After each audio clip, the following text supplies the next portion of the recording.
Hello students, हमने last class में हमारे स्फेरिकल मिरर्स कंप्लीट कर लिए, तो उनकी एप्लीकेशंस भी कर ली थी। तो चलो आज हम मैग्निफिकेशन देखते हैं। मैग्निफिकेशन क्या होता है? मैग्निफिकेशन हमें बताता है कि जो हमारा साइज है इमेज का, वो ऑब्जेक्ट के रिस्पेक्ट में कितना बड़ा या छोटा है। तो मैग्निफिकेशन को हम लिखते हैं height of image divide by height of object, मतलब height of image upon height of object. इसका एक और फॉर्मूला भी है -v/u। ये जो माइनस साइन है ये तो फॉर्मूले में इंक्लूड ही है। तुम्हें v और u का जो साइन कन्वेंशन है वो तुम्हें साइन कन्वेंशन से देख के लिखना है कि v और u के क्या साइन कन्वेंशन है। अब देखो, फॉर एग्जाम्पल सपोज कर लो तुम्हारी मैग्निफिकेशन आती है +1। +1 क्या कह सकते हैं कि हम hi/h हमारी कितनी हो गई +1। ये जो हमारा फॉर एग्जाम्पल देखो, हम कनकेव मिरर के केस में एग्जाम्पल ले रहे हैं। ये हमने ऑब्जेक्ट रखा, देखो प्रिंसिपल एक्सिस से ऊपर है ना हमारा ऑब्जेक्ट, तो एचओ कैसा हो गया हमारा पॉजिटिव। सिमिलरली एचआई भी हमारा कैसा हो गया फिर पॉजिटिव। ओवरऑल तभी ये टर्म पॉजिटिव आएगी ना, मतलब एच ऑफ जो एचआई है वो भी हमारा पॉजिटिव है, वो तभी पॉजिटिव होगा जब ये इरेक्ट बनेगी। मतलब हम क्या कह सकते हैं कि ये पॉजिटिव मैग्निफिकेशन का पॉजिटिव साइन क्या रिप्रेजेंट कर रहा है कि इमेज कैसी है, वर्चुअल एंड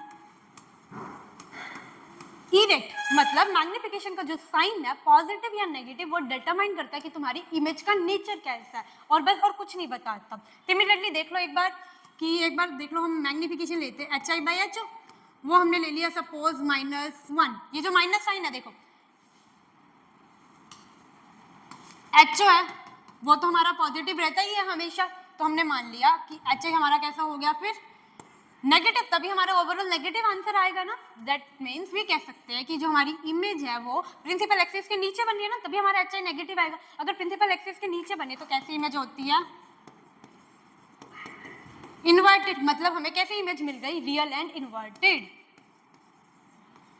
मतलब हम क्या कह सकते हैं, जब हमारा मैग्निफिकेशन का जो साइन है वो -1 आए तो हमारी इमेज है वो कैसी होती है, रियल और इन्वर्टेड। चलो अब नंबर देखते हैं। ये जो 1 है ना, ये रिप्रेजेंट कर रहा है कि हमारी जो इमेज है उसका साइज ऑब्जेक्ट के रिस्पेक्ट में कितना बड़ा या छोटा है। फॉर एग्जांपल इसको हम ऐसे लिख सकते हैं hi/ho।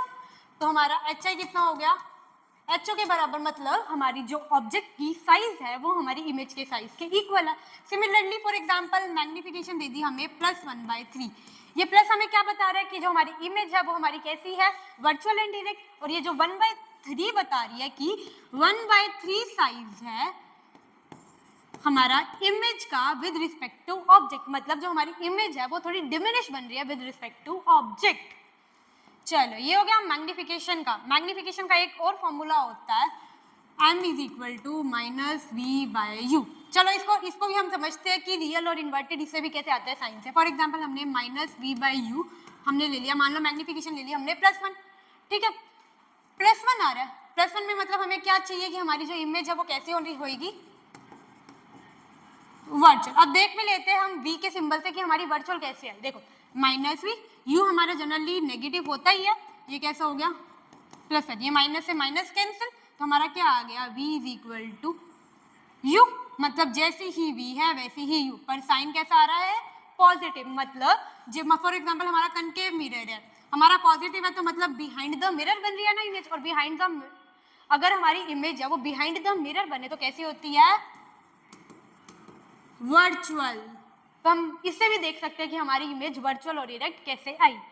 चलो आगे देखते हैं। एक हमारे पास होता है मिरर फॉर्मूला।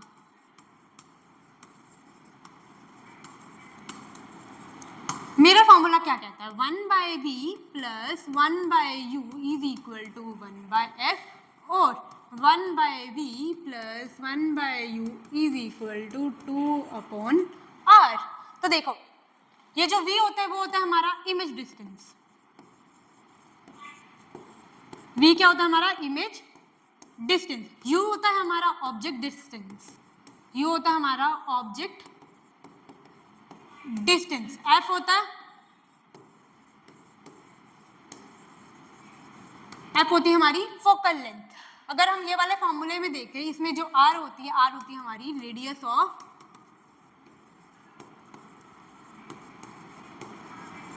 कर्वेचर। देखो ये होगा हमारा फॉर्मूला 1/v + 1/u = 1/f। इसमें तुम्हें खुद से साइन कन्वेंशन यूज करना है। फॉर एग्जांपल तुम्हें उन्होंने दे दिया कनकेव मिरर, कनकेव मिरर की फोकल लेंथ कैसी होती है, नेगेटिव।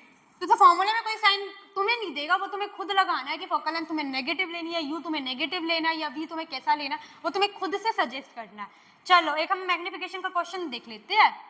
फॉर एग्जाम्पल हमें दी हुई है मैग्निफिकेशन इज इक्वल टू +3। अब हमें बताना है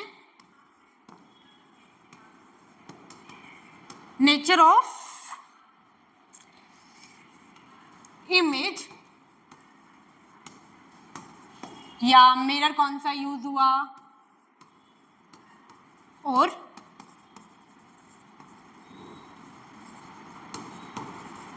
रे डायग्राम। देखो magnification is equal to +3, plus हमें क्या बता रहा है कि हमारी जो इमेज है वो कैसी है, वर्चुअल एंड इरेक्ट। तो तुम्हारा हो गया आंसर, नेचर ऑफ इमेज आ गया हमारा कि वर्चुअल एंड इरेक्ट हमने साइन से देख लिया। अब ये 3 का मतलब क्या है, 3 मतलब 3 हो गया HI/HO, 3 हो गया मतलब HI हो गया 3 ऑफ HO। मतलब जो हमारी इमेज की हाइट है वो 3 गुना है हमारे ऑब्जेक्ट के हाइट की। मतलब जैसे हमारी इमेज कैसी बन रही है फिर एनलार्ज। अब हमारी वर्चुअल, इरेक्ट और एनलार्ज किस केस में बनती है, कनकेव मिरर के केस में ना। कनकेव मिरर में भी कौन सा केस, जब ऑब्जेक्ट हमारा कहाँ पे हो, F एंड P के बीच में, तब हमारी इमेज कैसी बनती है, वर्चुअल, इरेक्ट और एनलार्ज। तो हमारा मिरर कौन सा हो गया, कनकेव। चलो अब हम देख लेते हैं कि इसका रे डायग्राम। हमने मिरर देख लिया कि हमारा मिरर है कनकेव, हमें बनानी है वर्चुअल, इरेक्ट और एनलार्ज। तो हमारा जो ऑब्जेक्ट है वो कहाँ होगा, फोकस और पोल के बीच में। ये देखो जब रे पैरेलल गई कहाँ से पास करती है, F से, पोल पे किसी एंगल पे गई, उसी एंगल से रिफ्लेक्ट हो गई। ये हमारी इमेज कैसी बनी, एनलार्ज। देखो height of object with respect to height of image, height of image बड़ी है ना विद रिस्पेक्ट टू ऑब्जेक्ट, तो हम क्या कह सकते हैं, virtual, erect and enlarge image बन रही है हमारी। ये हो गया तुम्हारा रे डायग्राम भी।